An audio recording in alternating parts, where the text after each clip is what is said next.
Ludruk adalah seni pertunjukan tradisional dari Jawa Timur yang merupakan bagian dari warisan budaya Indonesia. Seni ini tidak hanya berfungsi sebagai hiburan, tetapi juga mencerminkan dinamika kehidupan sehari-hari yang disajikan melalui perpaduan tarian, musik, dan komedi.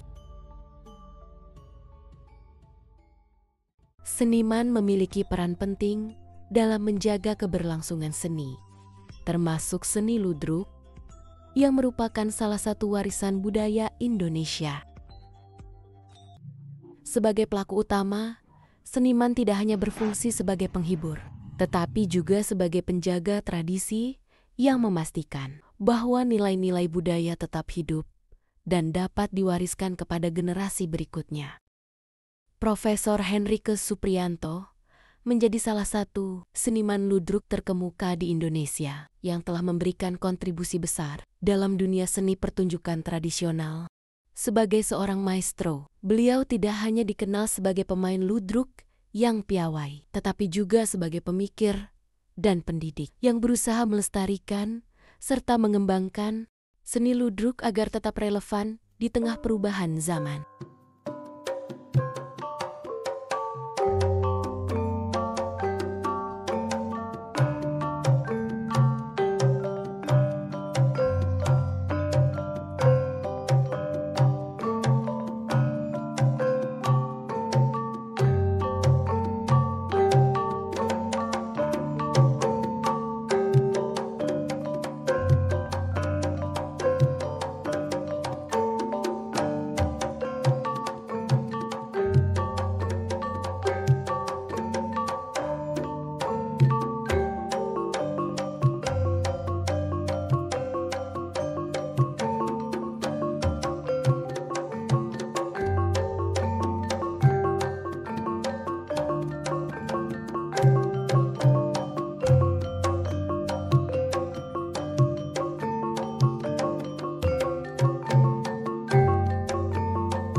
Halo, saya Anastasia Priastuti Siraning Tias, putri pertama Prof. Henrycus Supriyanto. Halo, perkenalkan nama saya Lucia Priyandarini, akrab disapa Rini. Saya adalah putri bungsu dari almarhum Profesor Dr. Henrycus Supriyanto.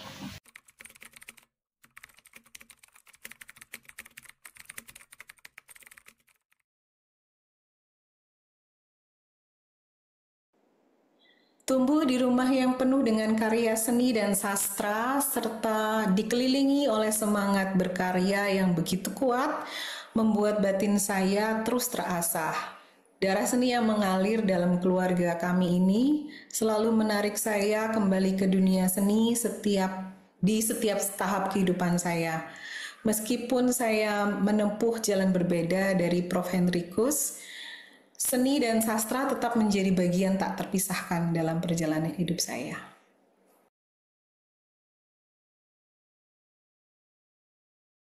Bagi saya pribadi, 3 hal yang paling membekas adalah disiplin, semangat belajar yang nggak pernah berhenti, dan yang ketiga nilai kehidupan. Sebagai anak pertama, saya sangat merasakan bagaimana beliau menanamkan kedisiplinan dalam berpikir dan bertindak. Beliau sangat menghargai keteraturan dan perencanaan. Waktu saya kuliah dulu, kalau saya membutuhkan sesuatu untuk mendukung studi, saya diminta membuat semacam proposal sederhana yang menjelaskan kebutuhan dan tujuan dan anggaran dari apa yang saya butuhkan itu. Itu mengajarkan saya untuk berpikir sistematis dan bertanggung jawab atas pilihan saya. Beliau juga menjadi contoh nyata bahwa waktu belajar tidak mengenal usia. Saat menjadi mahasiswa S2 di Universitas Udayana, beliau adalah mahasiswa tertua di angkatannya. Namun itu tidak menjadi hambatan buat beliau. Dunia terus berputar dan kita akan tergilas jika memutuskan untuk berhenti belajar. Itu buat beliau seperti itu. Selain itu, beliau juga mengajarkan bahwa harta bukan untuk kemewahan, tetapi sesuatu yang harus memiliki fungsi bagi hidup kita dan hidup orang lain. Prinsip ini bukan hanya beliau ucapkan, tapi juga beliau jalankan dalam kehidupan sehari-hari, baik dalam kehidupan pribadi maupun kehidupan profesional. Pelajaran berharga yang bisa saya ambil dari ayah saya dalam berproses kreatif, ya sebenarnya sangat banyak ya, tapi yang paling menonjol yang saya yakin juga banyak dilihat oleh rekan-rekannya adalah kedisiplinan. Kalau mengerjakan sesuatu tidak boleh setengah-setengah, harus tuntas, harus detail, kemudian memadukan riset dengan proses kreatif itu, bahwa kalau kita mau membuat karya itu kita harus melakukan riset yang benar-benar cermat, mendokumentasikan segala hal, dan menemui sebanyak mungkin orang yang bisa kita ajak ngobrol tentang topik yang sedang kita tulis, dan tentu saja banyak membaca ya. Kalau dilihat dari perpustakaan ayah saya kan, ya beliau mencari tahu itu sumbernya dahulu yang utama ya dari buku-buku. Jadi setiap kali ke toko buku waktu kecil ya beliau sering mengajak saya, saya boleh mengambil 2 buku yang saya suka untuk dibeli dan dibawa pulang, dan itu menjadi momen yang sangat menyenangkan buat saya, meskipun buat orang lain itu mungkin sangat sederhana. Dan seperti yang rekan-rekan lihat, semua buku di dalam perpustakaan itu disampul dengan rapi pakai sampul fotokopi yang mahal, bisa dibilang mahal ya, yang itu membuktikan bahwa ya buat beliau buku itu sesuatu yang sangat berharga, harta karun. Ya bisa dibilang warisan beliau itu ya buku ya, buku-buku itu.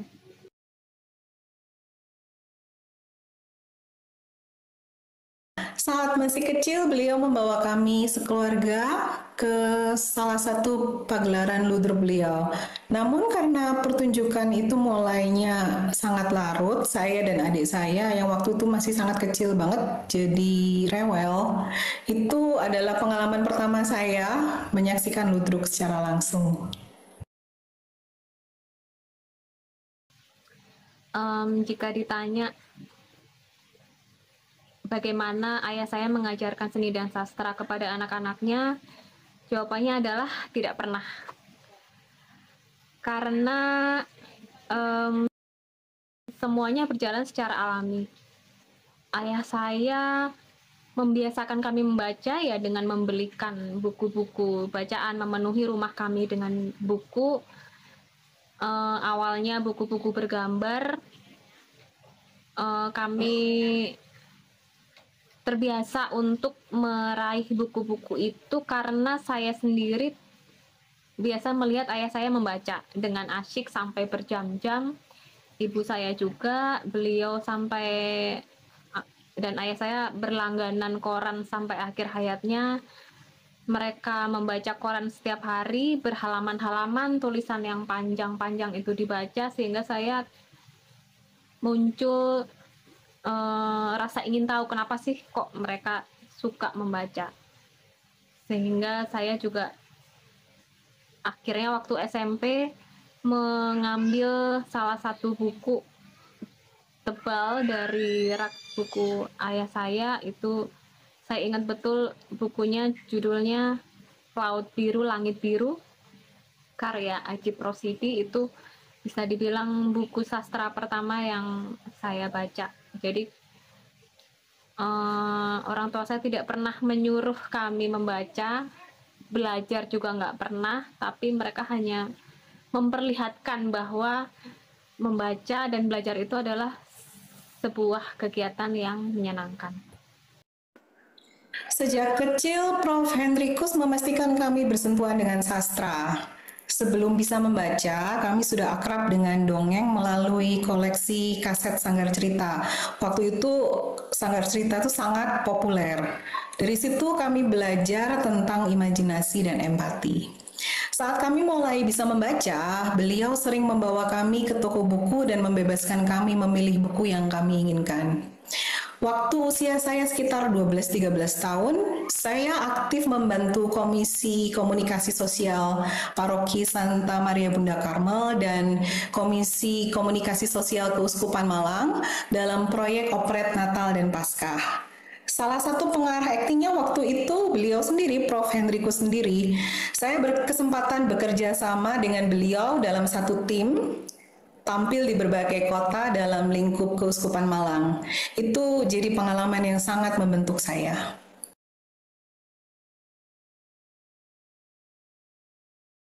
Nah, setelah dewasa, setelah saya menjalani sendiri aktivitas berkarya sambil bekerja, yang bisa saya teladani dari ayah saya adalah bagaimana beliau mengelola waktu, mengelola energi, mengelola fokus untuk bisa tetap berkarya sambil bekerja.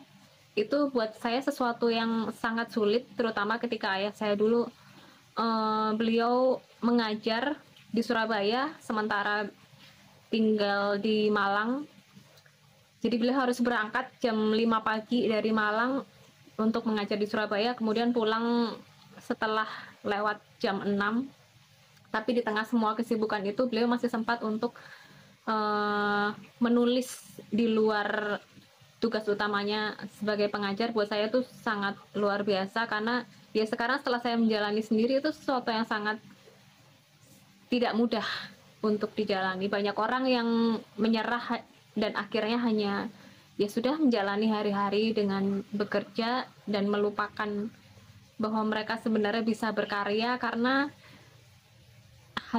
kehabisan energi dan kehabisan tujuan, mungkin ya, kehabisan, nggak punya tujuan besar yang ingin dicapai, yang membuat mereka merasa bahwa mereka harus tetap berkarya. Itu yang saya teladani dari ayah saya.